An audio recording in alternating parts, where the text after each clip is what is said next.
Good afternoon, ladies and gentlemen. It's my honor and pleasure to open what became a tradition in the Tomorrow President Conference, the session on the future of Internet, new media, and telecommunication. We appreciate the fact that all of you are here. It's quite comforting because among us professional schmoozers and speakers, this slot in conferences, the one which is just after the lunch, is called the graveyard slot. And those of you who are at the great habit of taking an afternoon nap, you are welcome to do it here. But try to snore not too loud. Our challenge, the challenge of me and my colleagues, will be to try to keep you alert. We are fortunate to have with us four great leaders of the sector. The first one is Julius Janikowski. Julius Janikowski is the chairman of the Federal Communication Commission. This is the agency which regulates whatnot. They regulate telecom, they regulate television, they regulate spectrum, they regulate to some extent the internet, and they are always in the middle of debates and cross interests. Julius opened the whole process to the public, and I'm sure he will say a few things about it.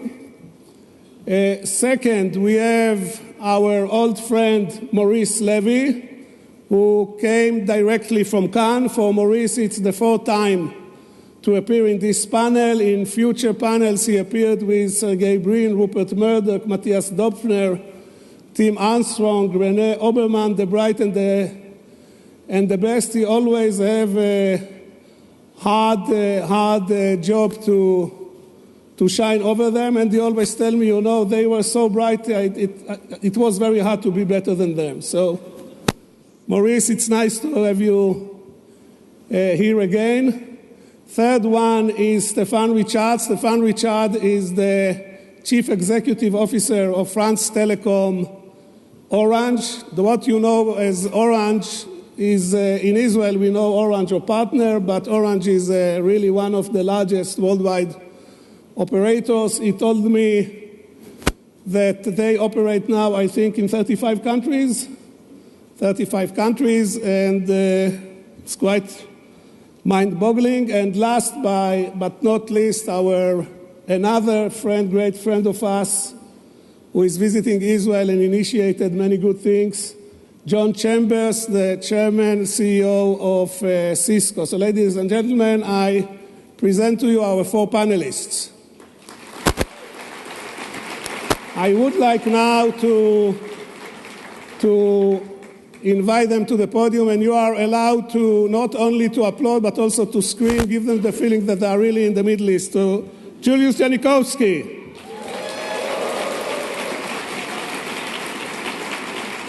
Hey, I know you can do it better. Try it again. Julius Janikowski. Maurice Levy. Stéphane Richard. And the one and only John Chambers.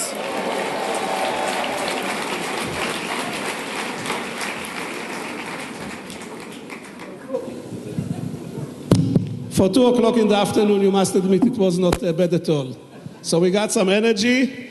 I would like to ask this distinguished panel, I would like to ask each member to share with us his views of what is going to be tomorrow, what is his tomorrow, is it the next year, the next 10 years, the next 100 years, what do you think is going to happen in the industry, and if he has any thoughts regarding Israel or the region, we will be very interested to hear it also, and each one of you have about 90 seconds to cover all these 7 topics.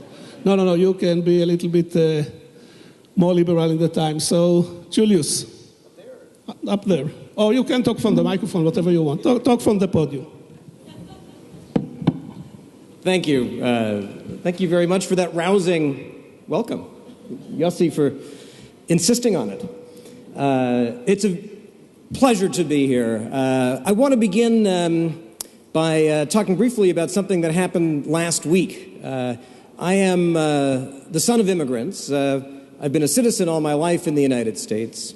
Last week, I had a proud week as a citizen, as our president, President Obama, granted America's highest civilian award to President Shimon Peres. It was an extraordinary thing in providing the award. The president emphasized that the security of the state of Israel is not negotiable and that the bonds between the U.S. and Israel are unbreakable. He also, he also praised Shimon Peres by quoting from Shimon Peres in a way that I found moving, and that's a segue to the questions that Yossi asked. He praised Shimon Peres for, in the darkest hours, always keeping hope, and this is Shimon Peres' words, that the Middle East will not be killing fields, but fields of growth and creativity. And I'm not entirely sure why Yossi invited me today, but I think it has something to do with the fact that this area that we're all involved in, communications, technology and services and the internet and mobile, has enormous promise to drive growth and creativity all over the world. And I'm going to start by offering some reflections on an element of the Arab Spring. I do this not as a foreign policy expert or geopolitical analyst, but from the perspective of a communications technology person.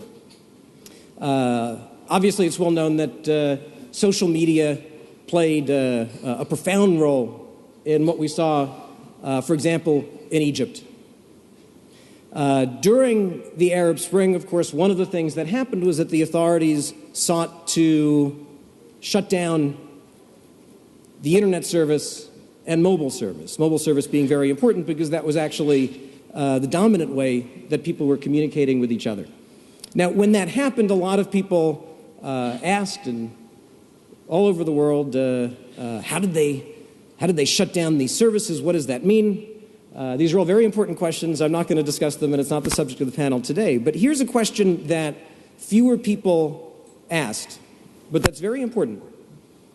And the question is, how did it happen that Egypt had a mobile service and an internet that was worth shutting down? Because in 2000, not that long ago, mobile penetration in Egypt was under 5%, and internet penetration was barely measurable.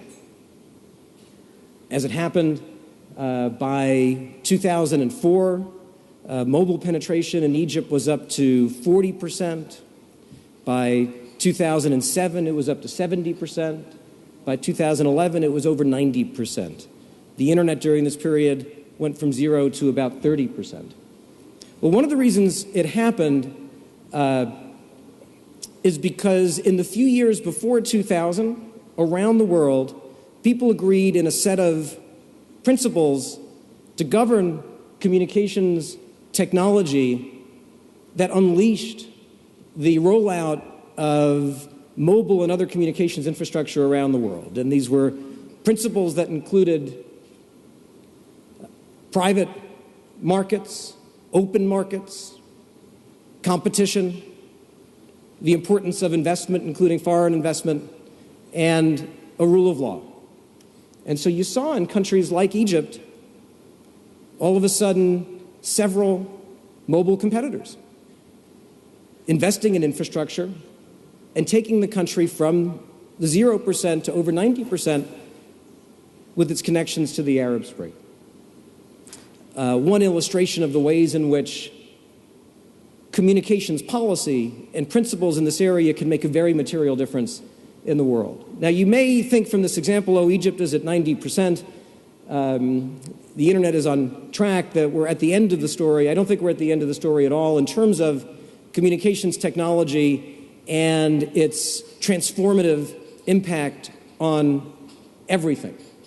The internet, social media, cloud computing, mobile, which is really a supercharger of all the others, we're much closer to the early innings than the end game. And here are a couple of ways to think about that. The 90+% penetration number that I gave you for Egypt, if you measure mobile broadband, 3G or better, the number is back down to under 30%. And in fact, if you look at the statistics globally, there are 6.1 billion, with a B, mobile subscribers around the world, 950 million 3G mobile broadband subscribers. Well, here's what's going to happen in the next few years. That number is going to go way up. Some people think it'll go up to 5 billion mobile broadband subscribers around the world in the next 5 years. I would not be surprised. This is going to have profound changes in countries all around the world in every category that you can think of, but let me just mention a few. Healthcare and medicine. The ability of mobile broadband to provide better services at lower cost to people all over the world is just amazing. John Chambers and Cisco are working on unbelievable devices to roll out mobile healthcare centers to people who previously had no access to healthcare. One could do a whole session on this, but the opportunities are amazing. The same thing is true for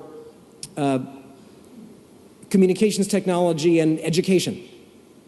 Bringing the world's information, bringing expert teachers, tutors to students wherever they are. Thinking about the kind of personalized learning that you can have when you bring together the hardware of the internet and computers and this incredible new software that entrepreneurs in Israel and other places are working on to help students learn, and sometimes even more important, help teachers teach with these new technologies. Digital textbooks is an initiative that we're pursuing energetically in the United States.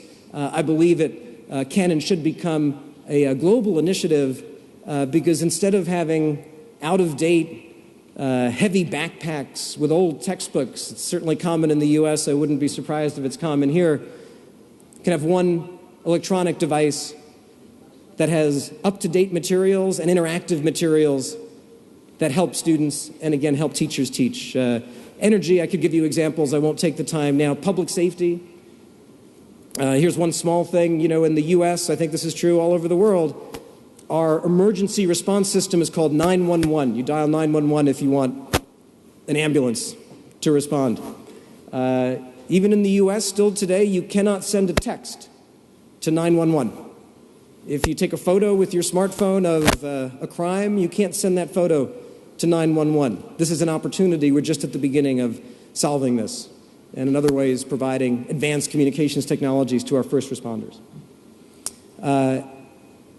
The positive impact on job creation in the U.S. And in many places around the world, even in times of economic struggle, the broadband economy is flourishing. The networks, applications and services providers, I'll speak about the U.S., which I know the best, investment up, innovation up, job creation up. And let me talk for a minute about job creation and the internet, because there are some myths that are worth addressing head on as we enter a discussion about this. There's a myth that the internet destroys jobs, that it's a disruptor, it's a very nice thing, but at the end of the day, it eliminates jobs. And it does eliminate some jobs. But on a net basis, like productivity in general, it creates jobs. And in fact, this has been studied. McKinsey, the global consulting group, literally studied this and put a number on it. The internet has been creating 2.6 jobs for every job it eliminates. feels about right to me when I see what's going on in the U.S. Some other myths. The internet only creates jobs for engineers.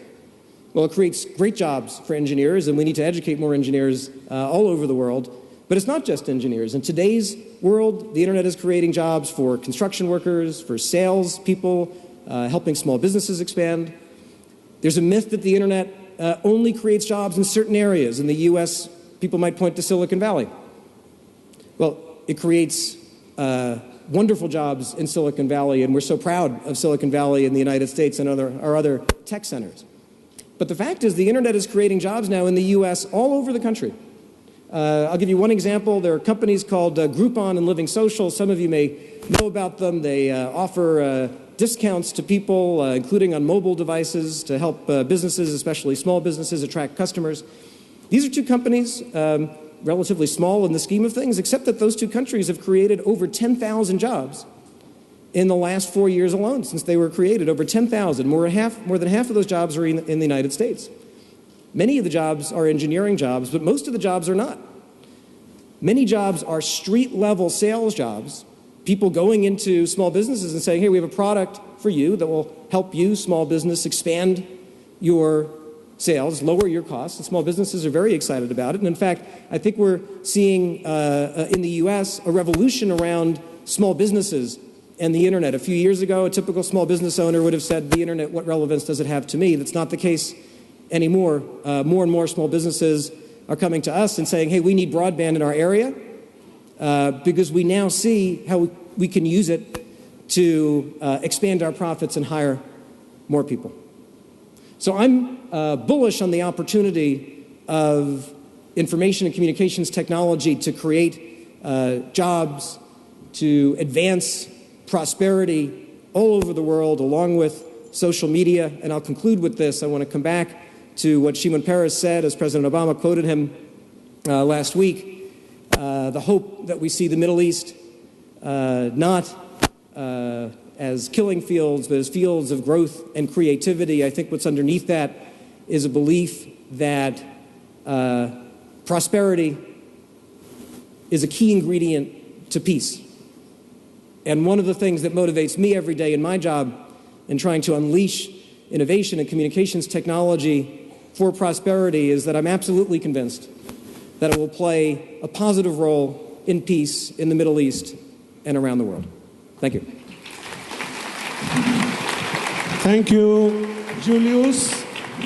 Maurice, it's now your turn, and in addition to your vision of the future, we will be very interested to get a briefing what's going on this week in Cannes, maybe a little bit about Europe, maybe the world. We heard that you won some very nice award in Cannes, that it will be nice if you tell us. And also we heard that you have done some very interesting things in this region. So if you can encapsulate all of it, and contrary to your usual style, make it interesting, then please. Only that? I'm surprised. I'm used to a little bit bigger menu. First of all, I would like to say shalom, and I'm very pleased to be amongst you for the fourth time. And it is always a pleasure to be with Yossi because you can expect the unexpected. So he has given me a new brief, and I will try to stick to the new brief. The first thing I would like to say regarding Cannes is that I have decided that I will take the awards and I will let Martin Sorrell getting the attention. So Martin is there and I'm here, so it's a good separation of task. And you have to applaud Maurice that he preferred to come here than protect the turf in Cannes. I will be going to Cannes in 2 days. For the time being, what I know is that we are doing extremely well, and all our operations are winning a lot of awards. But the one I would like to speak very specifically about is linked to an operation which I think is extremely important, which is an operation which happened in this very country. On Sunday, we have signed an agreement which was cementing a partnership that we have with Boma Bear Rivney, a BBR agency, and I guess that Yoram is somewhere here. Yoram, stand up. Yoram, stand up. Yoram Bauman, BBR. And we have signed this agreement by which we are acquiring BBR, and Yoram will be running. They're acquiring you. You think you are acquiring them. I know how it works in Israel, so you don't need to teach me. I know that what happened is that now he is owning us. That's clear. But, you know, sometime in the Holy Land, you accept to do deals in a very specific way. So Yoram will be running all our operation in Israel, and we have been working on, and they have been working on a superb idea. Some of you know maybe that since many years I have tried and successfully to work on a peace campaign, and Yoram and his teams have been more successful than I have been by developing a campaign regarding the relationship between Israelis and Palestinians, and it is called Blood Relations because it is about the violence, terror, war, people wounded, people dying, people dead. And at the end of the day, instead of looking for revenge, the idea was to invite them to donate their blood, to build a much better relationship and to cross the blood. What happened is that instead of voting one of the numerous kind of resolution that the UN nation is used to do when it comes to Israel, we got an award for this campaign, and I have presented that award yesterday to Shimon Peres, and he was very moved, and he recognized that it was the first time that United Nations was giving an award to Israel instead of a resolution against Israel.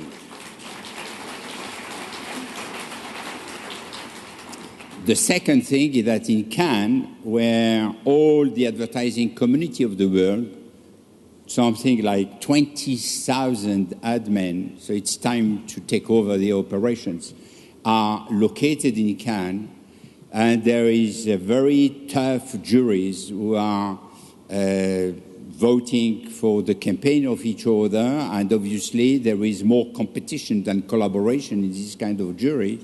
For the first time, BBR is making history in Israel, because for the first time in Israel history, one agency has got 4 gold lions. And that agency is BBR Saatchi & Saatchi for this blood relation campaign. So I'm very pleased. We will charge you for this advertisement. He has already charged me. Don't worry about that. I know how it works. I told you. I have been taught several years ago.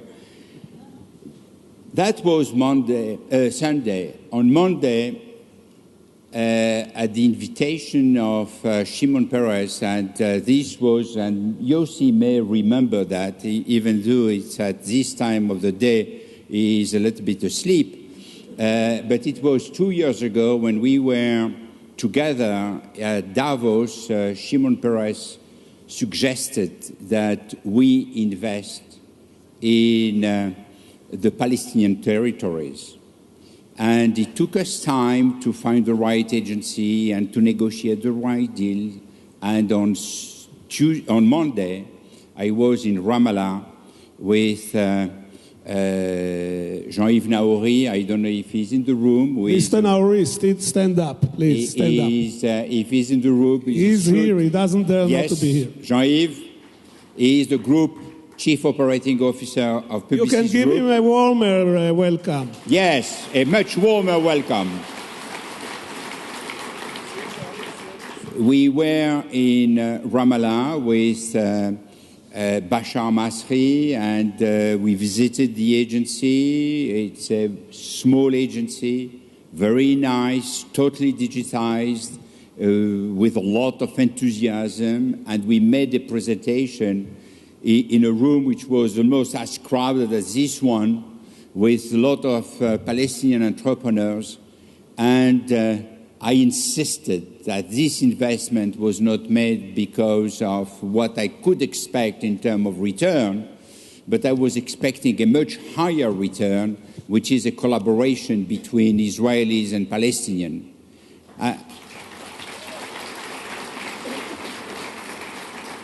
And I must tell you that the reaction of these entrepreneurs and the media in this Palestinian territory has been just fantastic. And they have been very moved by the idea. It's the first time there is investment from a listed company. And I know that things will happen, because I received this morning an email, and the CEO of the agency wants to meet with Yoram and to see how they can collaborate. And that is already a victory, and I'm very happy with that.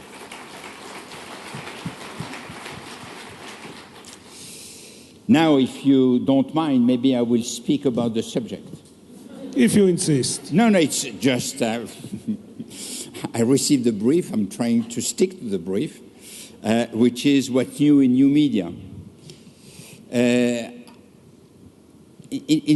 I'm not sure that anyone in this room, except maybe John, Julius, and Stefan, knows exactly what will happen in new media tomorrow, because if you look at the revolution which happened in the last 15 years, I'm not sure that one single person on earth, including the inventors of internet, has ever thought how this would have transformed the life of the people. And if there is something that we can be sure of, is that we are entering in an era of change.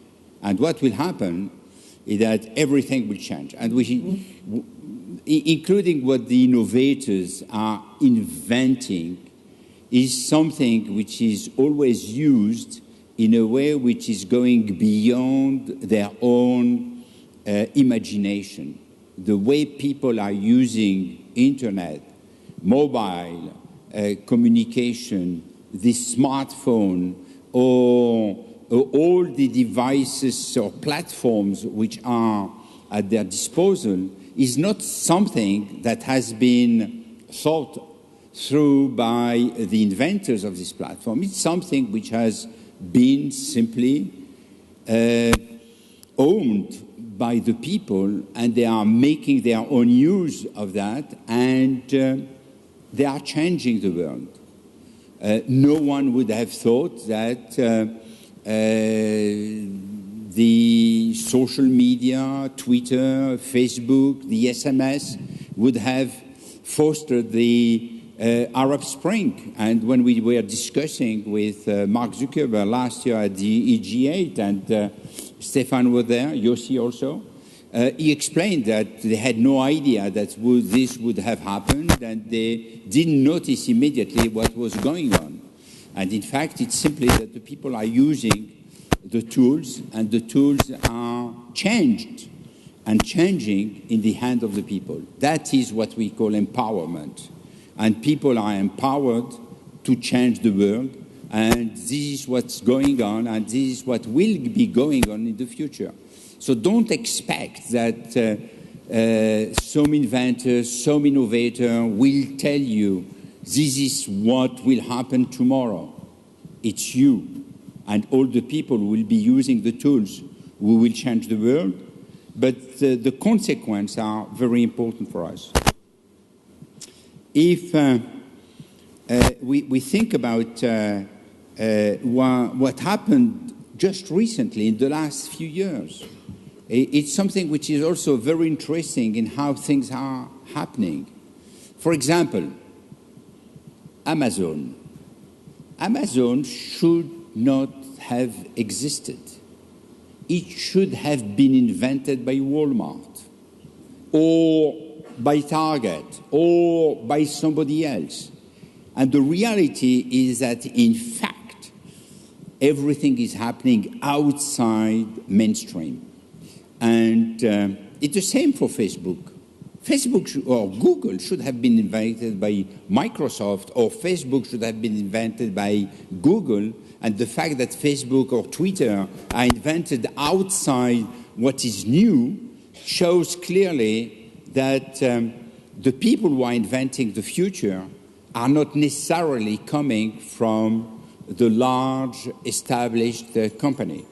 Probably that John will have a different opinion, and maybe he will help us understanding what's going on. When it comes to my own business, I know that we have to change every day. And if there is one thing for which I'm absolutely sure, is that what we are today has nothing to do with what would we be tomorrow. We have already the largest piece of our business, which is digital. It is more than analog. We have a third of our business, which is pure digital. And I believe that this will represent in the next 3 to 5 years something like 50%. And I know that our structures, our organization, our people will not be the same in 5 years, that we have to accept the change, and we have to lead the change if we don't want to be led by the change. Thank you. And I don't know. One more. First of all, thank you very much, Maurice, as always. Maybe one word about the future of Europe as it's seen from your point. Okay, I'm not sure that I'm the best place to discuss about Europe or the Eurozone. Clearly, we are facing a situation which is extremely difficult, and we have currently some debate which are very tough because there are the people who believe that growth can come simply by putting more money, a little bit à la Keynes. And there are the people who think that the first thing that we have to do is to fix our fiscal issues, our debt burden, which is far too high for a lot of countries, or our fiscal deficit. The reality is that this debate will not find a solution in the near term, and as Europe is not one country and there is no one federation with one single power, but it is 27 countries, and like in Israel, where you put 3 people in a room, and when you open the door, there are 5 ideas, in Europe it's about the same. We have 27 countries, and when it comes to a decision, you have 35 opinions, and that's the reason why we cannot move very fast. So one of the issues we have is how we can have an alignment on policies regarding the taxes, regarding the deficits, the public deficits, and how we can create jobs, which is the most stringent issue that we are facing today. And jobs cannot be created in Europe just by saying, I want to create a job, and growth cannot come that easily. So we will go through probably a very difficult period which will last for at least 3 to 5 years. Ladies and gentlemen, Maurice Levy. Thank you, Maurice. And I'm already extending to you an invitation to come next year. Before I invite our next speaker, I would like to tell you that among the 1,500 guests we have this year from abroad, we have hundreds of people from small and big high-tech companies, and I would like to welcome them here. I will do something very dangerous. I will mention some of them, which will mean that I will forget to mention others, but we have here people from overseas guests from Google, from Amazon, from Qualcomm, from Dell Computers, from AOL, from Computer Associates, and from France Telecom, and for many, many others. We would like Cisco, of course, and we would like, pardon? Publicis. What I forget? Anybody would like to suggest other companies which I forgot? Live Person. Any other? So I would like to ask you to welcome all these guests and all the other guests we have here. And I think this is another testimonial to the great alliance between the local industry here and the international industry. Other than Maurice, who knows it, I have to tell you that I get this job because my role is to make a shameless Zionist propaganda during this session, and I'm trying to earn my job for next year also. So.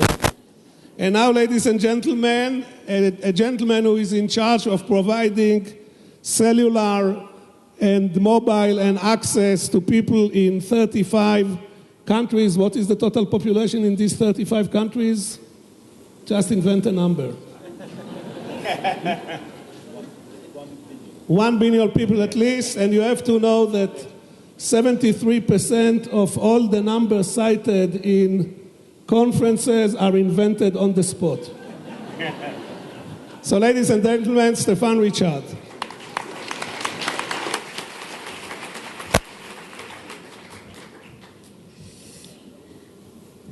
Good afternoon, everyone. Actually, it's my first participation in this meeting, in this conference. It is also my first visit to Israel.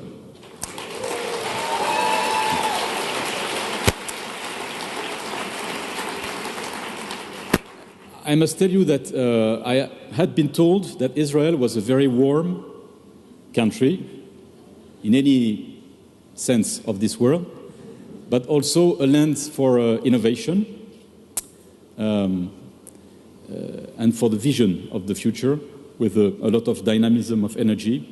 And I must tell you that I discover this reality with a lot of excitement.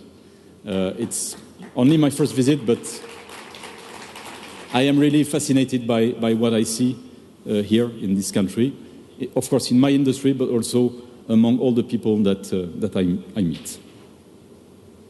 I thought that it could be useful first to give a little bit of information or figures about my company, because Orange is a well-known, I think, brand in the telecom world, but the group it belongs to, France Télécom, which is a French-based, as the name can mean it, a company. The former incumbent, in fact, in France, has now become one of the top 10, let's say, telcos in the world. I don't know what is the population of the countries where we are, but I know the number of customers that we have. We have 230 million customers. We are mainly a European player, of course in France, but also in the UK, where we have a joint venture with Deutsche Telekom, which is the number one in mobile communication in the UK. We are also in Spain. We are in Poland, number one in Poland. We are in Romania, in Slovakia, in Moldavia, in Belgium, in Luxembourg.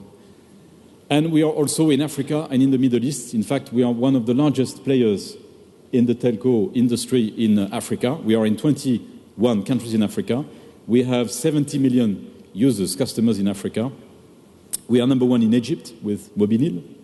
We are in Jordan with Jordan Telecom. In Tunisia, I'm pleased to say that we are probably the ones that at least made it possible for the people to organize this spring, because we deployed 3G networks in Tunisia and gave access to internet to 1 million people in Tunisia. But we are also in Morocco and in a lot of other countries. This is about France Télécom Orange. Now, if I try to say a few things about the topic of this meeting, what about the future? And what about the future in our industry, ICT and digital world? I would say that there is probably a certainty about the future. This certainty is that the world will be more and more connected in the future. Today, this has been said, there are more or less 6 billion people using a cellular phone in the world. Among them, 650 million in Africa, more than in Europe. And the forecast is that we will reach 7 billion, meaning one phone for one man or woman on Earth. Not equally, clearly used, of course, but 7 billion very quickly. And this is going, to go on in the future. When it comes to what we call Internet of Things, connected things, it's just incredible. We estimate, the industry estimates, that there will be 20 billion connected things in our world, in our lives, in a few years' time. It will be cars, of course. It will be medical disposals. It will be a lot of objects of our daily life. So the future will be, no doubt about that, connected. This, of course, is a big progress, I think, for mankind, because it's going to make it easier to organize health services, education, access to culture, to information, probably also promote democracy in a lot of countries. Everyone can see a lot of positive things emerging from this digital revolution. Probably no need to reinforce this aspect of our future. But I think also that we have not to be totally naive about this and see what are some big issues that this digital revolution raises. And I would like to mention two, let's say, categories of issues. The first one is about economy, enterprise. And clearly, the digital revolution raises big issues in the economic dimension of our activities. Let me mention quickly a few of them. The first is about financing what is needed, what is necessary to create this digital revolution, which is infrastructure, communication, telecommunication infrastructure. Of course, if you want to have access to internet everywhere in the world, if you want to be able to use attractive services like Google, Facebook, or the services that telcos are providing, you have to build infrastructure, and it's, of course, costly.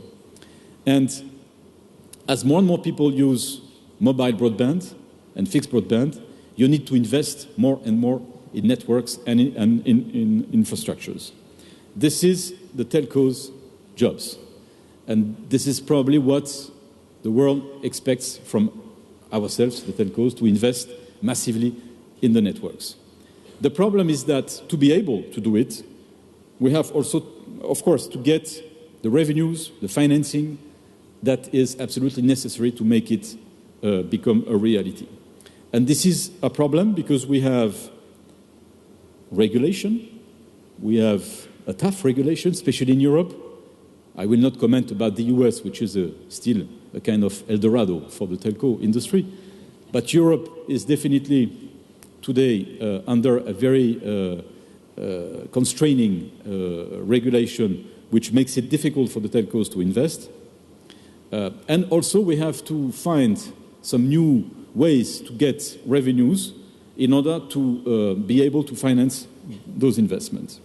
And it's linked with the digital ecosystem, where we have a lot of different players, the big service providers like Google or Facebook, but also the telcos that are, once again, absolutely necessary for this digital economy that we have today. The second point that I would like to quickly mention is about bubbles. I think that this world has been seriously damaged in the past by bubbles. You had real estate bubbles in a few different periods of our history in different countries. We had an internet bubble, only 10 years ago about. And honestly, we should, all of us, really wonder if we do not see today a new bubble about the digital economy and some of the most famous names and brands of this digital economy. And I think it's a risk and a problem, because if it is true that we might have some bubbles, tomorrow we will have some damage. Just keep in mind that if you take the market capitalization of the 5 big European telcos, ourselves, Deutsche Telekom, Telefonica, Telecom Italia, and KPN from the Netherlands, those 5 companies with more than 1 million employees, they weigh $200 billion in the stock exchange. This is less than Google only. So the way the financial world is looking to digital economy and to the future is clearly a question. But also we have some ethical, social, political issues that are raised by internet. It comes with children protection. It has to do with, more generally speaking, the management of personal data, what the experts call today big data. What is big data? In fact, it's a way to trade and to get some revenue out of personal data that people are letting in the network. Are they all the time aware that there is a lot of people managing their personal data and trying to get some money from that? I'm not so sure.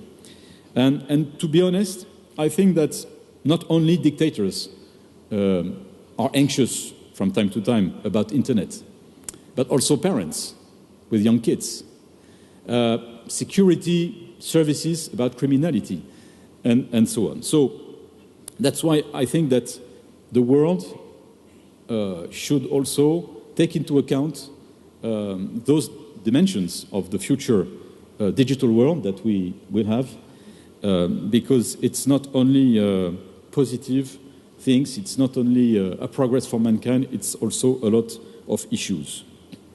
This being said, as a telco, what we want to bring to this digital future is based on the 3 main values that are part of our DNA.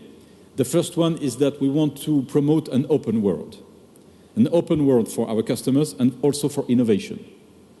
We want to grant a lot of resources to innovation, of course to build new networks, but also to try to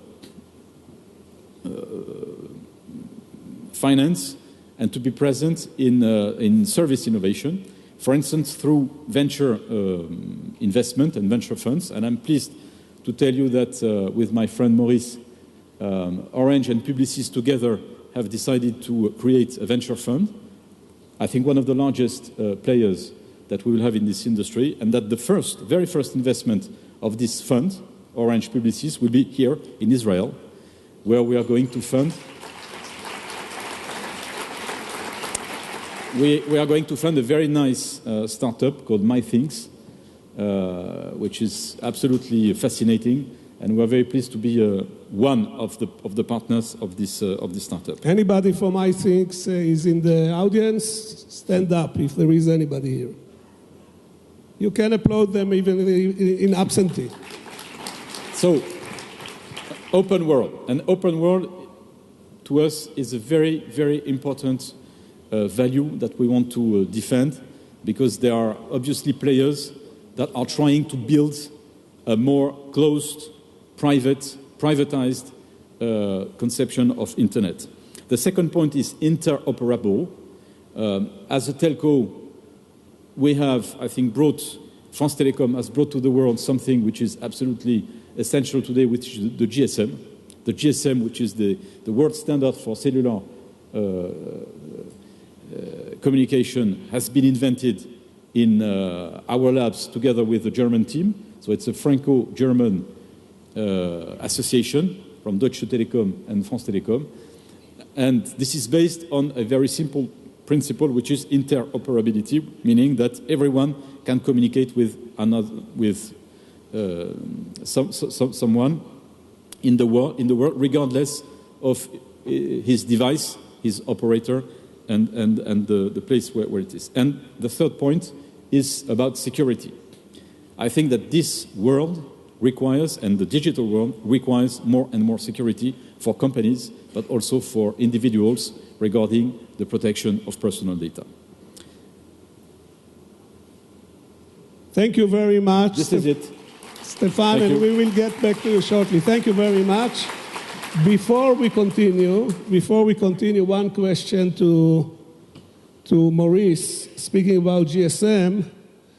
Tell us, what is your true feeling to the fact that Sir Martin was able to convince the GSM to call the text messages SMS, which stand for Sir Martin Sorrell? You got the answer.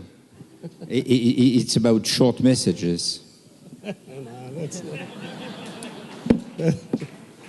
Okay, we will get back to the bubble. Tom Kuhn, I know that you are in the audience. We would like to hear your view if there is a bubble or not. But before that, our last speaker is our good friend, John Chambers, who is doing a lot in the industry, but also in the region. He was awarded in February a very high decoration of the State Department, being the best global citizen of the United States for the work Cisco is doing in Africa, in the Middle East, and in other countries. This was really...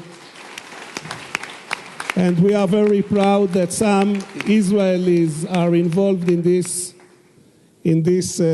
activity of you. So, John, please. Thank you. Yoshi asked me to kind of pull it all together. And if you agree with everything I'm about to say, I haven't done my job, because my job is to kind of make you a little bit uncomfortable.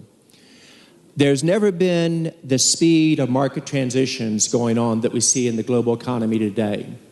From a technology perspective, concepts of cloud, social media, software-defined networks, it's going to completely disrupt what's going to occur in traditional technology. From a business model perspective, there are going to be new competitors coming at every one of us in this stage, including governments, at a speed and different business models. And when you look at what does new media really mean, the definition of it is very simple. It's on-demand access to content anywhere, anytime, from any device. And as simple as that sounds, that will determine over time which individuals are going to be successful in this world, which companies, and which countries. We've moved from a world that was really exciting when Thomas Friedman would say the world is flat to a world that is now hyper-connected. And what that means, jobs and capital will flow with a speed that we've not seen before. New challengers can disrupt an existing player, be it a service provider, be it a media company, be it a government, in a speed of 2 to 3 years, and you can get left behind, including the Cisco, if you do not move. Shimon Peres is one of the best thinkers I've ever seen in my life. And each time I have the honor to be with him, I ask, please teach me something new. 2 months ago, he was at our house in Silicon Valley, and he asked me to invite a couple of CEOs and some venture capitalists. About halfway through the evening, I said, Shimon, would you please teach us something that would really make us all think how rapidly we have to change? And he said, when you think about the future, the last thing you do is look to the past for answers. You must imagine the future in a way that you can control your own destiny and think like your children, like a teenager. And as simple as that sounds, that's what I really want to focus on today. Because when you look at our teenagers and you do the surveys, a third of them believe that access to technology, the internet, any content on demand is as basic as food and shelter. And that means they expect it for free. A third of the students, if you give them a choice, and you have a choice between a car, and access to the internet, a third of them would choose only access to the internet. I would have failed that one miserably. 40% of the students, if you give them a choice between accessing this information on demand anywhere they want or going out on a date, hanging out with friends, or listening to music, they would prefer the access to the internet. And 2/3 of the young people consider the most important technology they have in their life is their mobile device. Now you combine this, and the point that I'm going to make is, with some data. When I was first growing up with my parents, the average Ladies and gentlemen, the President of the State of Israel.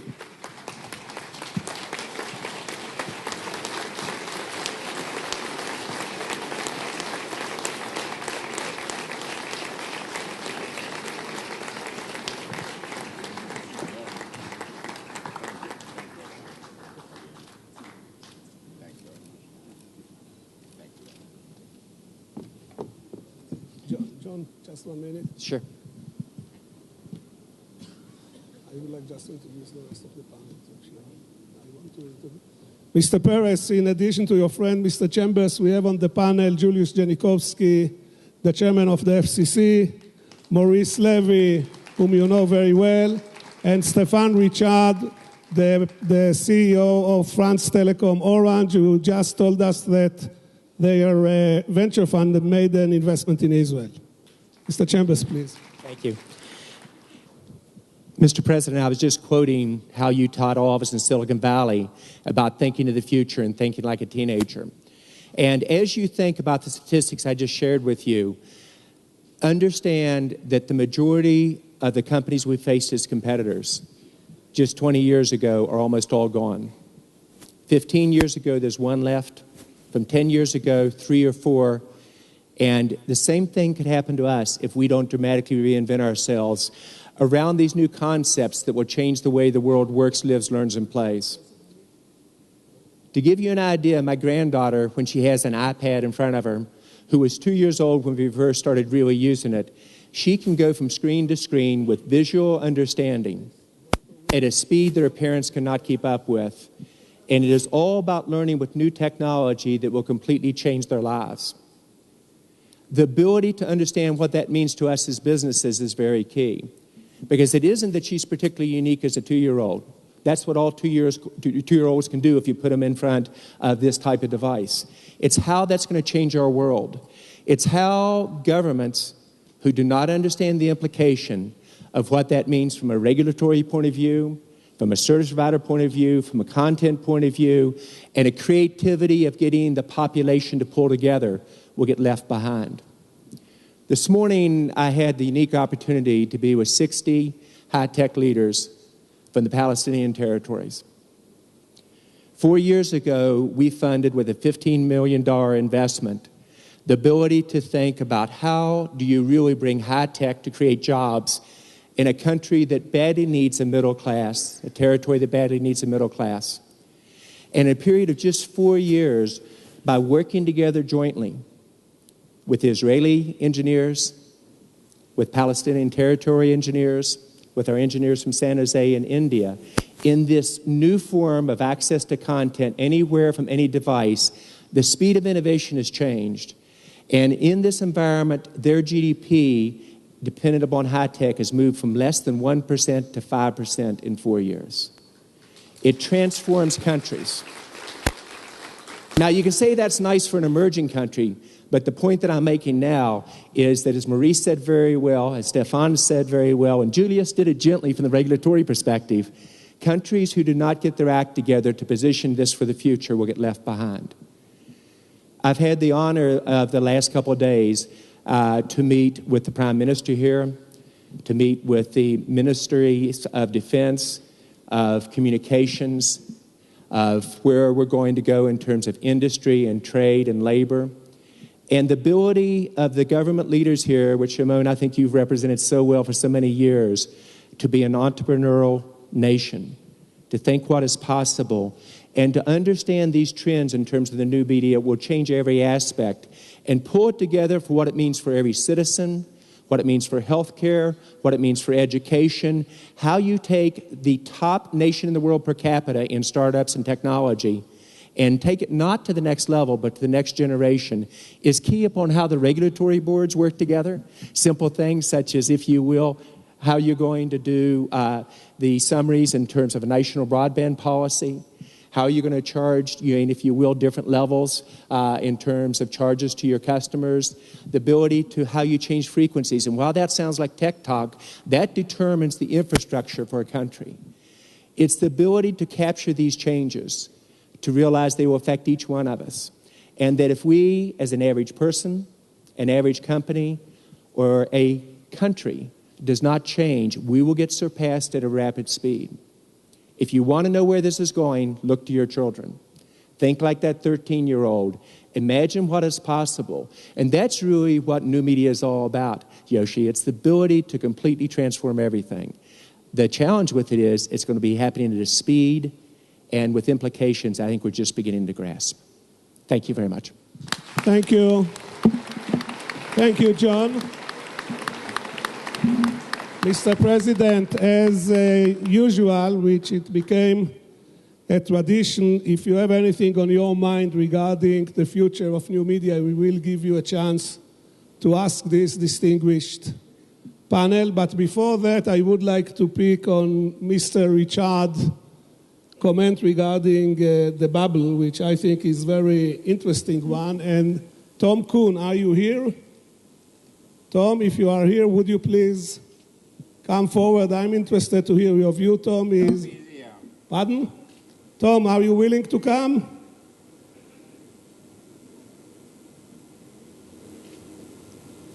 Is he coming or not? I don't see. Yes, he's here. He's here. So run. Thank you. Hello, Yossi. Hi. So Tom is a banker with Allen & Company. Allen & Company is one of the most respected bankers in this space, and we would like to know if it is a bubble or not. That's a good question. Simple question. I think they're great companies. Mr. Chambers' company among them, BBC's among them, and I think there are values in those companies that'll be unlocked by what we heard about earlier from Maurice and Julius. And there are others who I think are perhaps a bit overvalued, but in general, solid businesses and solid economies, I count Israel among those solid economies, will thrive. And if you take a long perspective, I would think not. So you still believe that values should go up? Well, I think that good companies' values should go up as they grow and thrive, and I don't know about the broader market. Okay, Julius, are you willing to use the crystal ball also? Ask the question again, Yossi. The question is, are we in a bubble or not? Oh, I think we're in a period of tremendous value creation as measured by the value that consumers, small businesses are getting new every day. We're also in a period of disruption where traditional companies are having a harder time meeting consumer needs and demands in a new world. And so I'm not sure that there's a yes or a no. I'm bullish on the opportunity of new technologies and disrupting just about everything that we do to create more and more value. And we see it here in Israel and the U.S., entrepreneurs who are inventing everyday things that we couldn't imagine the day before. That's consistent with more investment, more innovation, more job creation, more value creation, but it won't be every single company. Okay. Maurice, how digital advertisement is doing compared to the incumbent one? I would like to answer first on the bubble, because I'm most of the time 100% in agreement with Stefan, and on this aspect I will have a slightly different opinion. I think that there is maybe a overvalue for some companies like Apple, Google, maybe Facebook. But the real issue is not that there is a bubble there, is that a lot of companies which are well in this field of digital are undervalued. And I believe this is the case for the carriers, for the manufacturers, and there is a lot of value to be unlocked, which does exist potentially.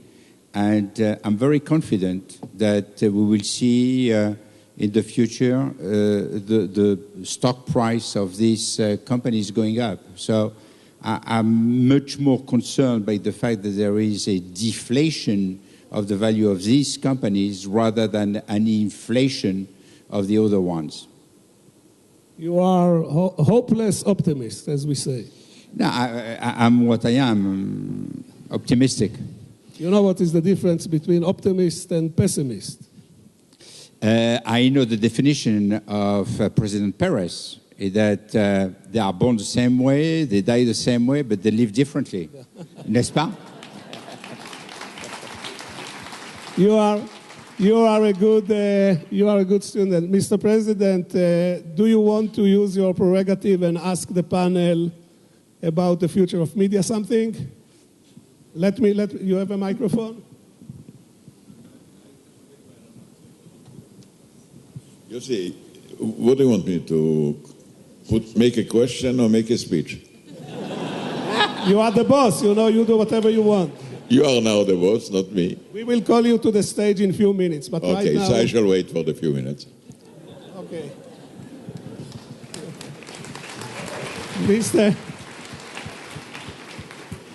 Mr. Chambers, please. Yoshi, please call me John. That way I won't feel so old or formal. But if you watch what is about to happen, you are going to see in total probably the valuations for businesses increase over the next decade. But there are going to be many winners and losers. And in 2001, the bubble occurred. You had PE ratios of a Microsoft at 60 times. You had Intel at 70 times, Cisco at 200 times. That was clearly a setup for a bubble. If you look at what is today's business, the PE ratios are remarkably low around the world. However, there are some new social media groups that have a higher PE ratios. I think if you take them in total and you add the value and you think out 5 years in total, they'll do very well. But there are clearly going to be some winners and losers within it. But I think it goes back to the purpose of this panel. The companies that do not change, regardless of how strong their brand is today, will get left behind. The countries who do not change will get left behind. The individuals who don't learn how to reinvent themselves will have trouble getting jobs. And so I think that's really what you're bringing us home on, is how do we control our own destiny, and how do great nations like Israel continue to reinvent themselves and have the courage to change when all of us know we like to talk about change, but the last thing we really want to do, Julius, is ask you to change us.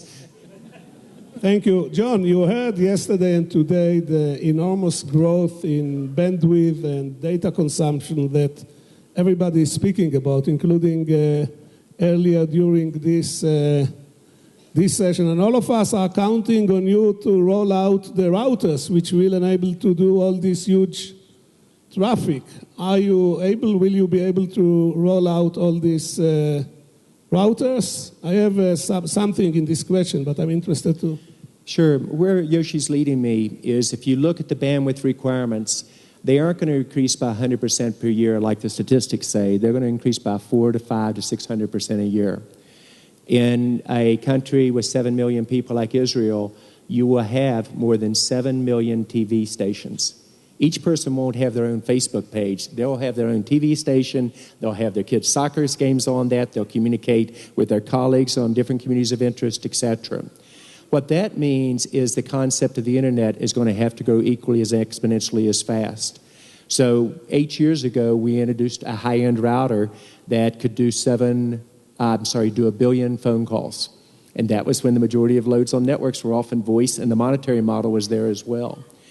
People said you might sell 7 of those because there are 7 billion people in the world. We sold 6,000 of them. We are now building high-end routers that do 1 billion videos. And with all the appropriate caveats for anybody that's a shareholder, you will probably see more of those sold than you did the original high-end router. Technology will not be our problem. It's how you take technology and change the process, the regulation. It's how you change the culture. It's how do we that are not teenagers think like teenagers and make these devices easier to use and transforms our companies, much as Stefan and Maurice both said. How do we work with key regulatory agencies to achieve the goals of the countries and yet have key businesses still be able to make a profit? How will we do that, I think, is the real question, more than the technology. Can I just add one thing to this? Because this is a tremendous challenge to seizing the opportunities that we're talking about. And let me just focus on the spectrum challenge. John's statistics are completely right. Here's a way to just think about it. The smartphone that you all probably have in your pockets puts a demand on spectrum that's not 100% or 500% more than the feature phone you upgraded from, but 25 times more. And the tablet that you have puts a demand on spectrum that's 150 times more. Here's the truth. No one in the broadband economy or the regulatory space anticipated this. The networks didn't anticipate it. Your router companies and other technologies didn't anticipate it. And government policy didn't anticipate this kind of increase. And so one of the examples of areas where we will fail if we don't change is this one. We've been working in the U.S. On policies to efficiently, in a market-oriented way, transfer spectrum from older, less efficient uses to new uses. We call it incentive auctions. We've been looking at new uses of unlicensed spectrum like Wi-Fi, which John knows so much about. We've been talking to carriers about small cell technologies. And we also know that people in this room, people in Israel, people in Silicon Valley and other places, people at Cisco will invent solutions to this and talk about value creation, because this is a very real problem that threatens to be a drag on economic growth and all the opportunities if we don't tackle it. Stefan, one question to you. You mentioned that you are active in 25 African countries. Maybe you would like, from this vantage point, you would like to share with us your thought about the future of Africa. Africa is a land for growth, for economic growth, for demographic growth. Within 2021, human being out of 7 will be African. Africa is also a continent for business, for small business especially. And in fact, the reality of Africa is probably slightly different from the common image that a lot of people have about this continent. Today, the GDP per capita in the whole Africa is higher than it is in India.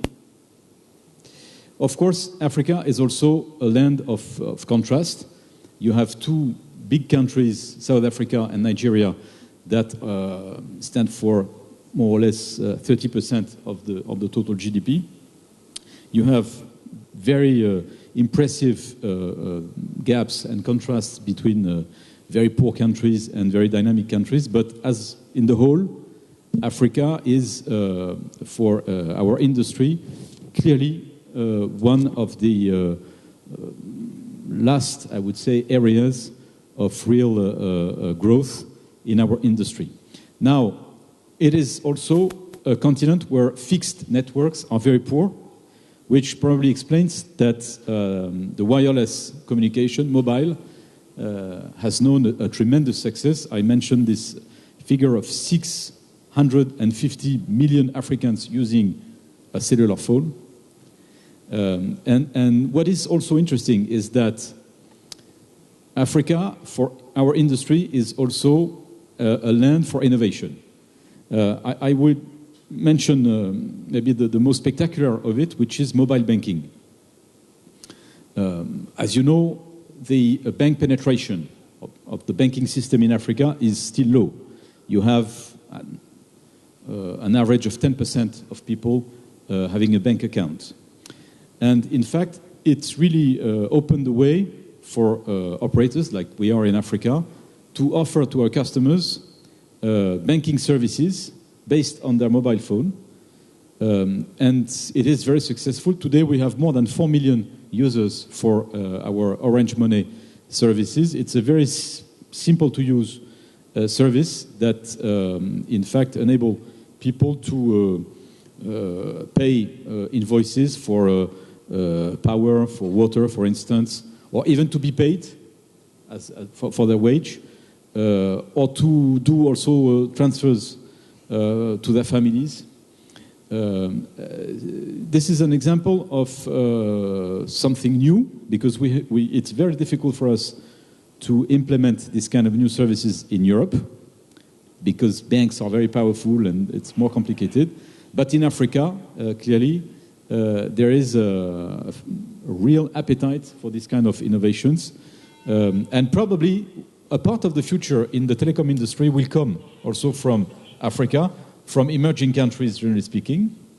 And now, one of the big challenges that we have in Africa as a telco, but also for the rest of the industry, Cisco, the handset manufacturers, is to provide to Africa the tools of the digital world that will be affordable in Africa. For instance, we desperately look for a smartphone for Africa at maybe $50, $60. Honestly, this doesn't exist today, but I'm sure that within the next 12 months, we will have smartphones at $50, and it will have a tremendous success in Africa, because it will give to hundreds of millions of people access to internet wherever they are, thanks to the mobile networks that we have in this country. So as a whole, it's a very exciting part of the world for our industry. Of course, it's a risky also area, but I would say that as far as we are concerned, we have been there for more than 20 years, and I think that we now know how to manage from time to time political situations or social situations that can be clearly dangerous. Thank you, Stefan. Mr. Chambers. If you watch what Stefan really said to us, is his company, France Telecom, has moved further in the last decade than it has, in my opinion, the prior 50 years before that. Their primary revenue stream, voice, went away. Their movement now is to mobility and applications on top of mobility, i.e. the banking. The movement is now to video and entertainment and the interfaces among friends and family type of concepts. This cloud, instead of providing connectivity to the business customers and the consumers, they're going to provide new services which will tie their brand to the consumers in businesses they didn't do before. How do they monetize this on over-the-top players, adjust to regulatory issues? And it's all about speed of services delivery. Key takeaway, those were words that most service providers didn't even use a decade ago.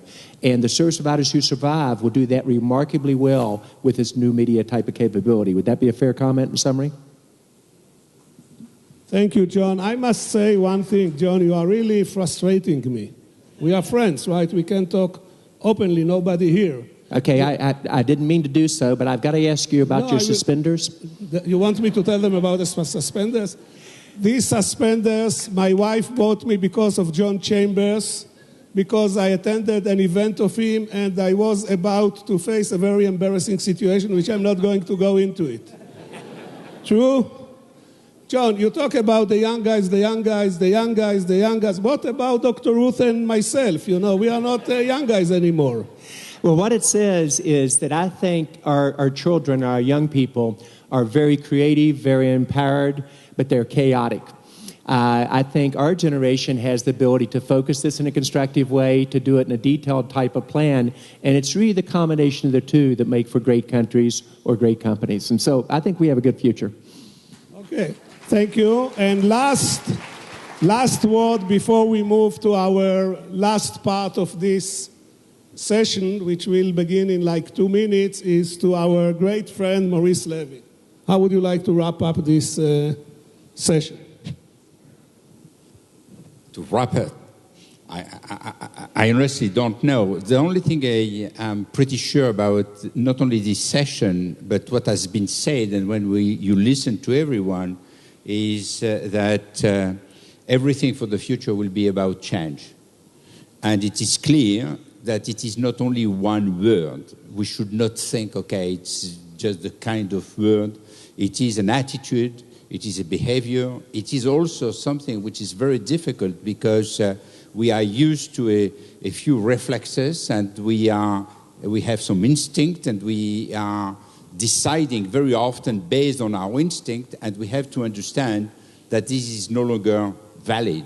If we want really to have impact in the future, we have to dramatically change our organization, the way we think, the way we behave, and to think about the society differently, to be more open to innovation, to be more open to the new generation, but also to the mature generation, because I believe that, including somebody like you, you can have one day one idea. We should not be desperate about that, Yossi. The fact that you have more hair than me, shouldn't make you conceited, you know.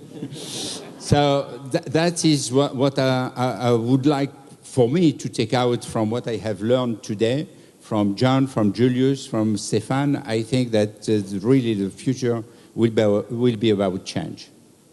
Before we move to the next part of the session, I would like to thank you on behalf of all the audience, John Chambers, Julius Janikowski, Maurice Levy, Stefan Richard. Okay, thank you very much. And now, ladies and gentlemen, thank you. We are moving to the next part of this session.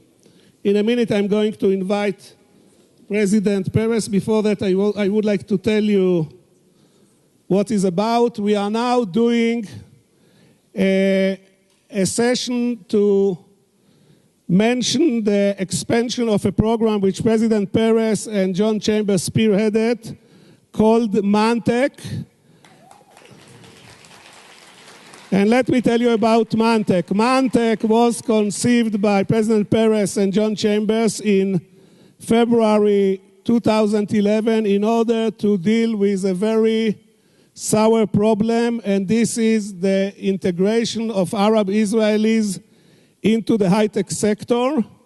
The high-tech sector didn't include Arab Israelis in any significant number, and John and Mr. Perez decided to take steps to correct it with a team of very committed persons and companies. They initiated a proactive initiative to go and convince companies to recruit them, and I'm happy to tell you that a coalition of companies have been created.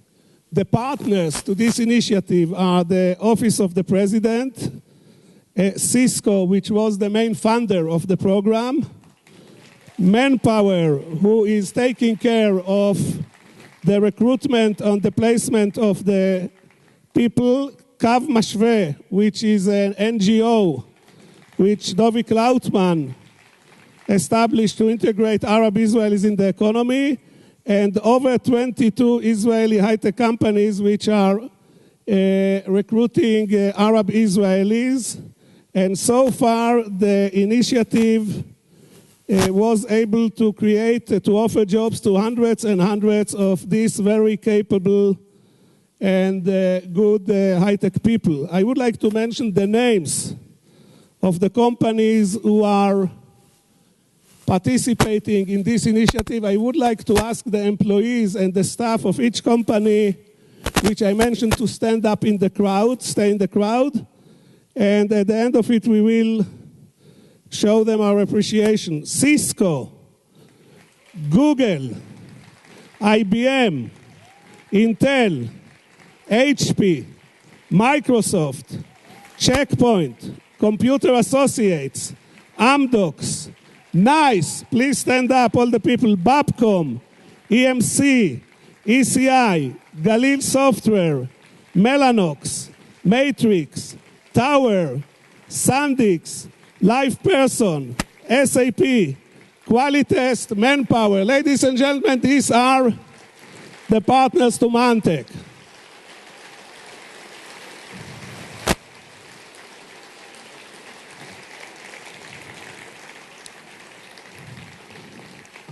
And now I would like to invite Mr. Perez to say a few words about the program. Mr. President, please.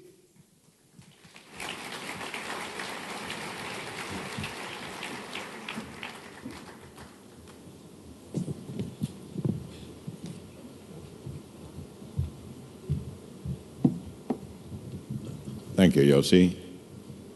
Everybody's asking me about my age. What are the secrets? I have a simple answer.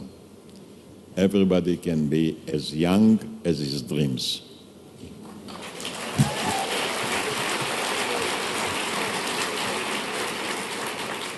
Don't look at the calendar. Look at the future. I heard this quartet here. I want to say how I look at it. For me, it's not technology. For me, those gentlemen, John and the other three gentlemen, they represent the greatest revolution in human annals. Unbelievable. I look upon it differently. And I shall start maybe with two examples, and then I shall explain why. I shall start with Africa, Stefan. You know, Morocco was a very poor country. Then they introduced in Morocco the cellular phone. It revolutionized Morocco. The rate of birth in Morocco was 7.2. Just one member of the family worked, and poverty was all over the places. After the cellular phones, the rate of birth went down to 2.7. The standard of living went up 3 times, and the face of Morocco was changed. That's technology. No, gentlemen, it's not technology. It's a human revolution. And even they have the Muslim brothers. These Muslim brothers are more brothers than Muslims. A new type of Muslim brothers. We couldn't do it with politics, believe me. No way. No way. And I want to go to John Chamber. You know, in Nazareth, we have 2 Nazareths, the Upper Nazareth and the Lower Nazareth. The Upper Nazareth is basically Jewish, the Lower Nazareth is basically Arab. The relations between the two were terrible. Then came in John Chambers and connected the 2 Nazareth by internet, by phones, by television, believe it or not. The 2 Nazareth became one. No politics could have done it.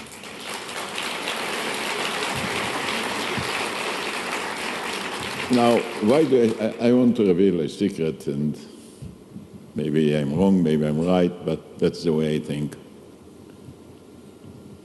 You know, all these persons and leaders of the companies, by the way, I prefer to call you not societies, not companies, but societies. It's a pleasure to be in your company because you serve the society. You introduced the greatest human revolution that I can think of. Because what happened? Science brought globality. Globality doesn't have borders, doesn't have limitations, doesn't have governments. There is no global government. It weakened very much the past structure of governments. Because every government is affected by globality, and no government can affect globality. And they don't know what to do. Who is going to govern? The present government became weak. The new economy became strong, but ungovernable. And then what happened is a parallel strength. I wouldn't call it government. I would prefer to call it not companies and not societies, but enablers. The non-governmental global companies. Supposedly they're businessmen. We speak about figures, about money, about balances. It's not the true story. They are the most sensitive group of people about the humankind. I shall give very simple examples. You know, since you have global companies, you cannot have racism. It put an end. A global company is totally against racism. You cannot be global and racist. Finished. Nobody in the world could have done it but those gentlemen. You know what? People don't want to be governed at all. Because they say to the governments and they say to the leaders, you say you're so strong and so you're wise and powerful. And then the people tell me, you are really so wise and so powerful? Can you bring an end to the economic crisis? Can you stop terrorism? If you cannot, why do you think you're so wise? Why do you want to govern us? And then those companies came in and says, we are not governing. We are serving. It so happened today that we have two ways of remaining alive together. One, the old way of governments, and parallel to them, the companies. Governments have budgets, they don't have money. Companies have money, they don't have to go about every detail to the press and explain everything. And in a strange way, again, it's supposed to be business. If there is somebody in the world that wants to put an end to underdevelopment, are those gentlemen. Because they think, well, you are underdeveloped, we have a chance to develop you. And the story about Africa, the story about Nazareth is a revolution. Furthermore, they don't govern. Those companies don't have armies, they don't have police, they don't issue orders, they don't have discipline. But they are listening very carefully to what the people want, what do they need. I look at John Chambers, who is really more than a personal friend. John created a company which is not governing, or not governed, but a company which is basically an organization of goodwill inside the company and outside the company. His business is goodwill. Today it so happened that the heads of those companies are highly intelligent people, and if somebody thinks that their only interest is making money, it's not true. They know that they cannot run a company unless they spread around them goodwill. It's not enough to have a good product. You have to have good relations. And they say, why should we govern? They offer the people a new future, a new way of life. And when I talk with John Chambers or other heads of companies, what are the real subjects? Education, peace, human relations, expectancy of life, art. All this is being called business. It's not business. I think this system that nobody decided, this is only a revolution without declared revolutionaries. This is the only revolution without blood whatsoever.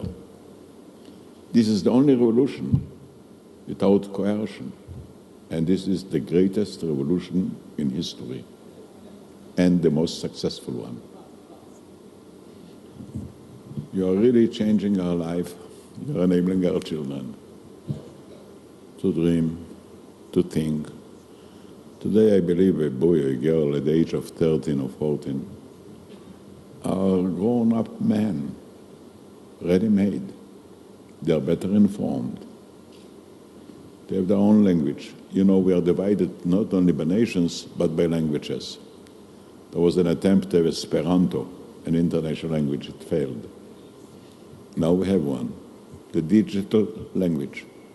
Our children are speaking digitally, no matter where from they're coming. They do it sharp. And I think you offer us a tomorrow. We are just at the beginning of the revolution. You know, the passing age, the agriculture age, lasted for 10,000 years. The new age, the scientific and technological age, is, I don't know, 20 years, 30 years, doesn't matter.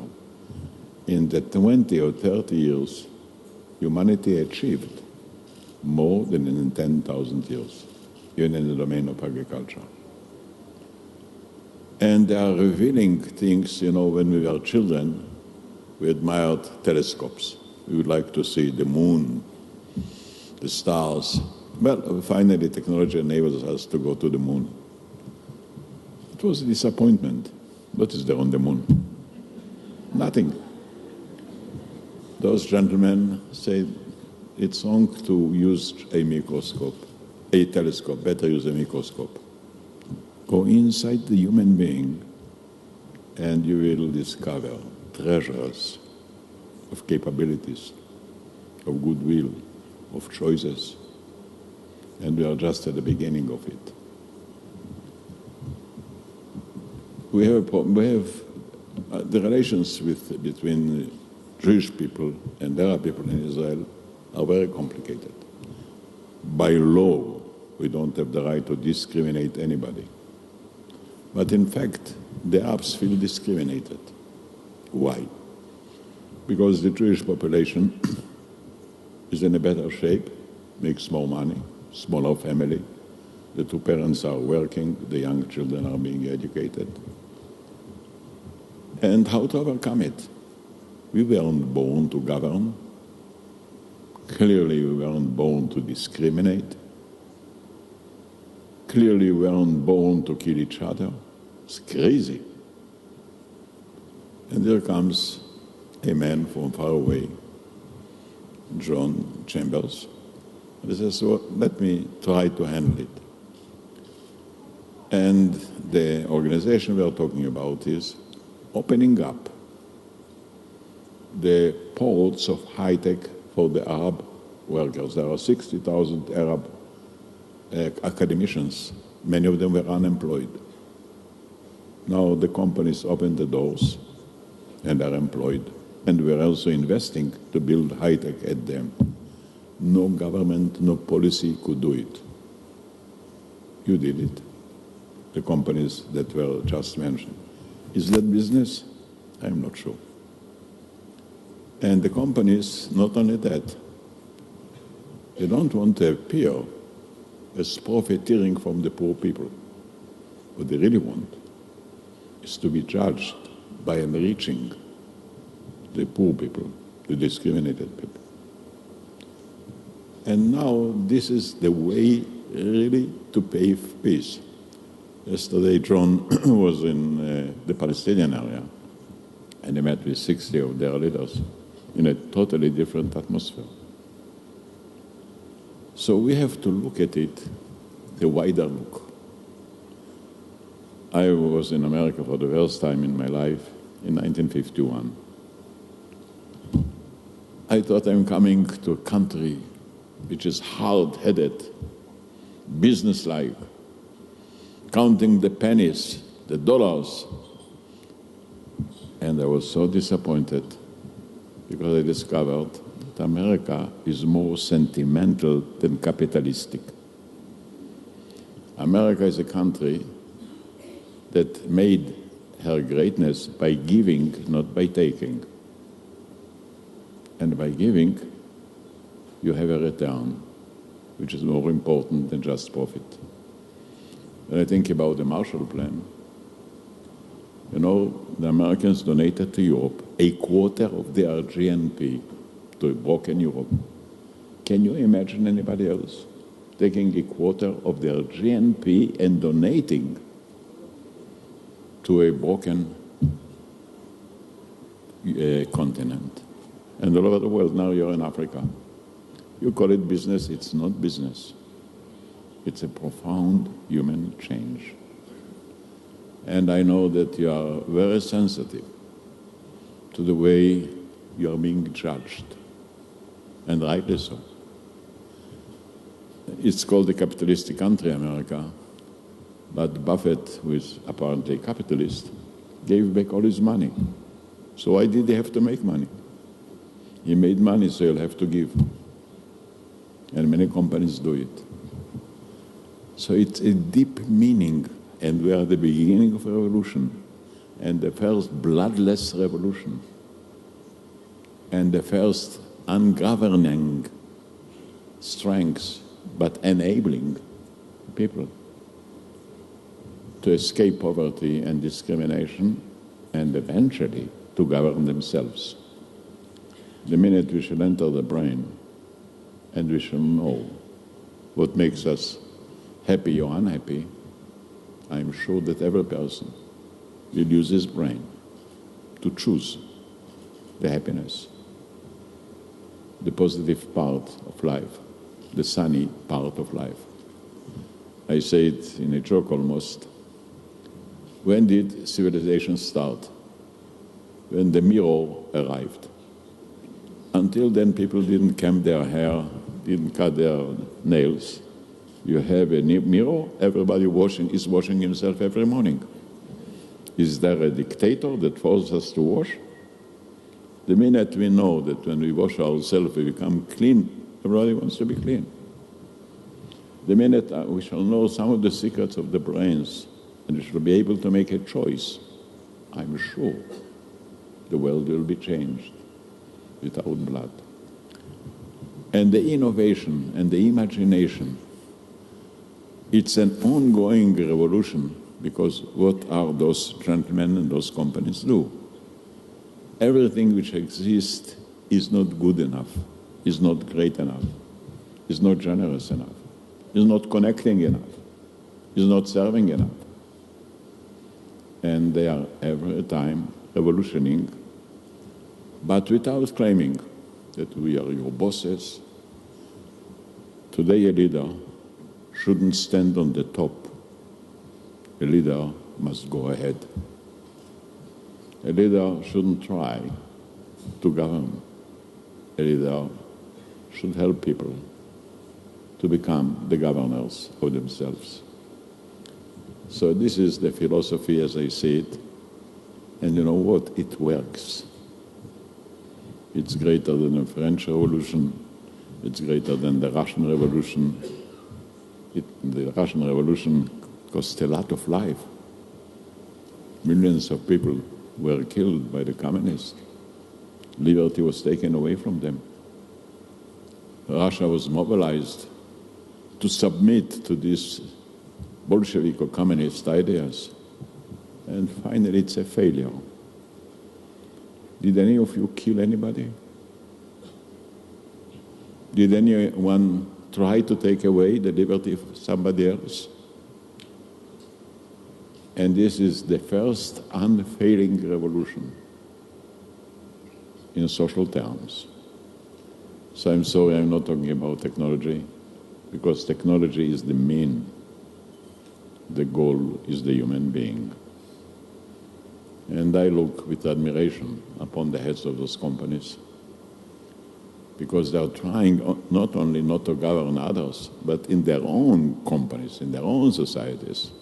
They want that every worker will have the opportunity to take an initiative, to express himself, to give him a chance to develop his inclinations. Because today, democracy is not just free expression, but self-expression.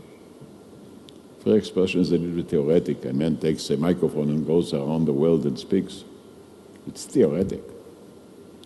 But self-expression, if a boy or girl want to be a musician, let them be a musician. If they want to be a chess player, a chess player. And this is the second revolution as I see it. You are putting an end to the age that was started by Ford, by mass production, And you are creating a new age, not of mass production, but individual production, to answer the individuality of every person.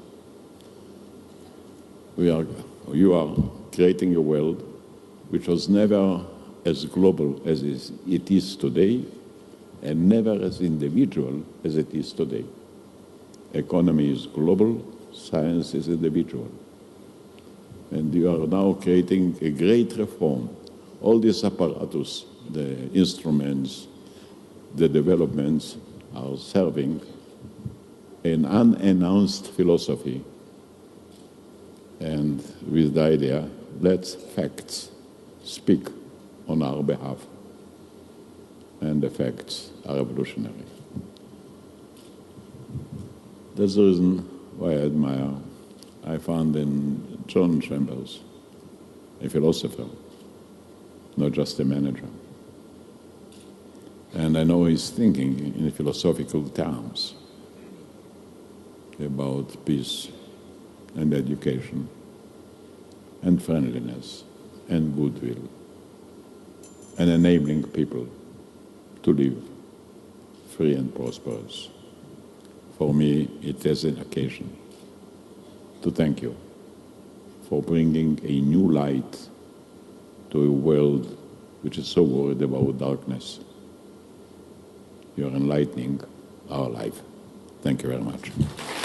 Thank you, Mr. President. Mr. President, I invite you to sit. And John, I would like to invite you to the podium. Please sit down. To watch together a short movie about Mantec.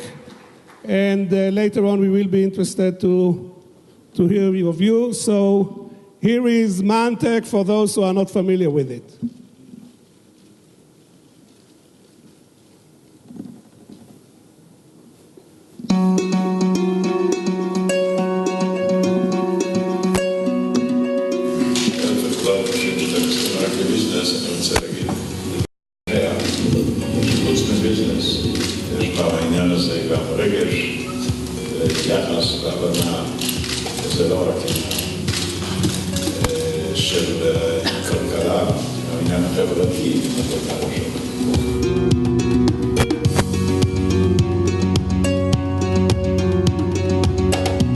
The high-tech industry is kind of the jewel of the crown of the economy of Israel. So we knew that if the high-tech industry will start integrating the Arabs, then the rest of the industries will kind of follow through as well.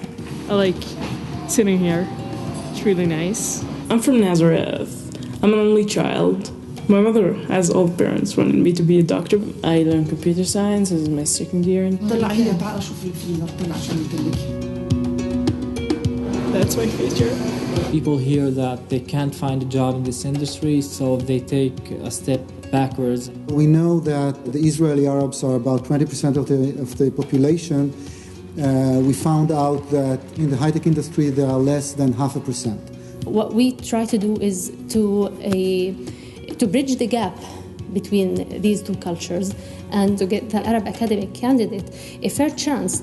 Every time somebody wants to learn high-tech, they'll face many people who will ask, are you sure you can get a job? You're an Arab. Are you sure it's gonna work? Mantec's the answer. Mantec is definitely that key, and I hope it's just gonna go like snowball. You're just gonna push it, and it's gonna grow by itself. One of my friends, Maysoon, told me about an opportunity to work at Microsoft. This is where Mantec got into my process. They helped me get technical interviews, the personal interviews, learning what to say and what to say not. Once this initiative started rolling, what happened is that we saw more candidates actually applying. So this is a good sign. I like being Mantec's ambassador in the Technion.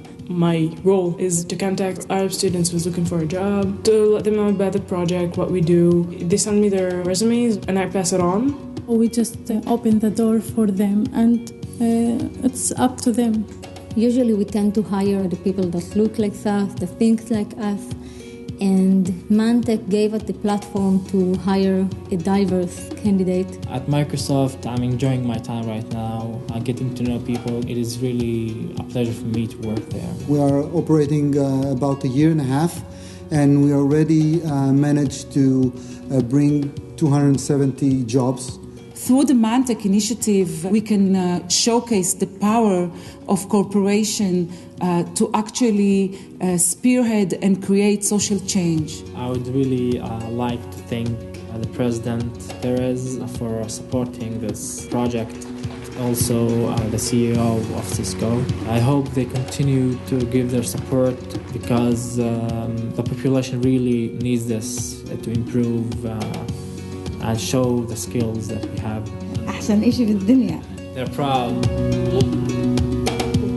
In a way, I've learned that nothing is impossible, and somebody has to start a change for it to happen.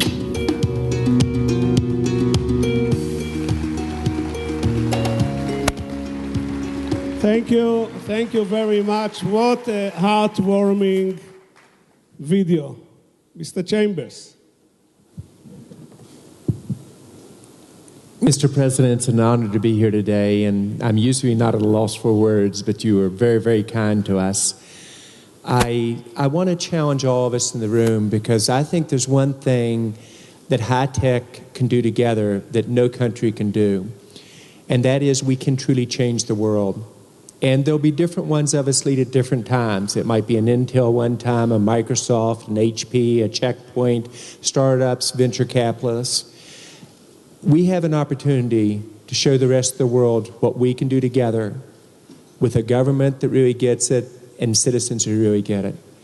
20% of the population is Arab within Israel. Think what it would mean if it wouldn't be 1,000 people that we get a year from now, but if we could move to 12,000 within 4 years. It would be an indication of what's possible. And if you look at each one of us, I know our head count. That is a very achievable goal together. But like most things you do in life that are good, it also will be very good for the economy and the rest of Israel. Because using the example of the Palestinian territories, with just a little bit of help from a number of us in the high-tech industry, they made 5 points GDP growth in just 4 years. Think what we could do with 12,000 people and the GDP growth of this country. I think it is about inclusion. It's about the ability to dream. Mr. President, what you do, I think better than anyone else, is you are able to sell a vision and you give credit to everyone else. The real credit belongs to you. And so on behalf of all of us, we're deeply honored. Mr. President, you would like to say something to the Mantec companies? Do you want to say something to the Mantec companies? Look, you didn't do it as an order, as a duty. I followed you. You really were serving. It's a high expression, but the true one, humanity. No matter religion, race, a nation, and you do it in such a devoted way. I want just to tell you one thing. You know, there's one place in Israel where there's total equality among Arabs and Christians and Jews, and that is in the hospitals. In the hospitals, there's Arab doctors and Jewish doctors and Christian doctors and patients and nurses, all of them. You don't know who operates you, what is his nationality. And there is a total peace and a total equality. I wonder why once they leave the hospital, they go again to the old business of quarreling and confronting each other. We are in a hospital, all of us. We can cure ourselves. And this is an example how to cure ourselves from maladies which are not medical, but humane. And I really want to thank. It's not you and me and others, but each of the representatives and the people who work in the companies who did it in such a devoted and volunteering way that I really want to thank you for serving the most noble things in life, and that is human dignity, peace, education, hope, And that is a beginning which I hope, John, will be served as an example to many other places. And this is a new medicine to make us healthier, better, and more meaningful. So I want to thank you very much. Thank you. Before we invite the representative of the different companies to take a photo with the President and Mr. Chambers, I'm happy to announce that in the recent days and as preparation to this session, Bezek, On Target, Teldor, and Cadence announced that they are going to join the program. Any other company in the audience which would like to make the move can approach President Peres. He's taking personally commitments to employ Arab Israelis, and I have to make one deviation from the written script and to mention three great people. Many people were involved in this initiative, but I would like to mention Efrat Uvdevani, Ori Ben Porat, and Zika Avtsuk, that without them, this thing wouldn't happen. And now I would like to invite all the people who stood to come to the podium and to take a picture with Mr. Peres and Mr. Chambers. Please come over. Thank you very much. It was a terrific session.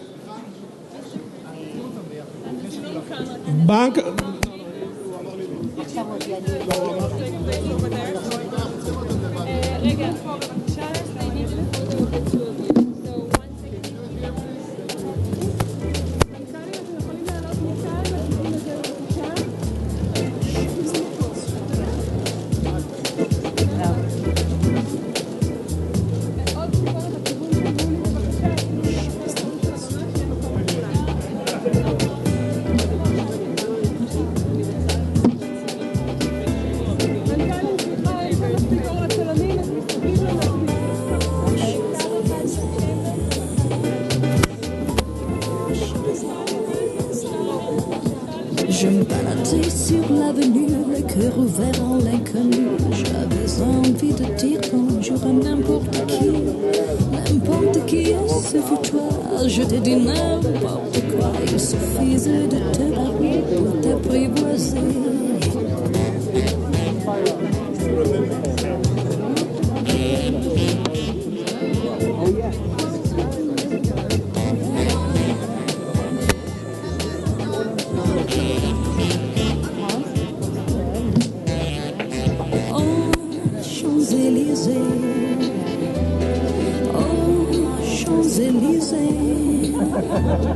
Au soleil, sous la pluie, à midi ou à minuit, il y a tout ce qu'on voulait aux Champs-Élysées.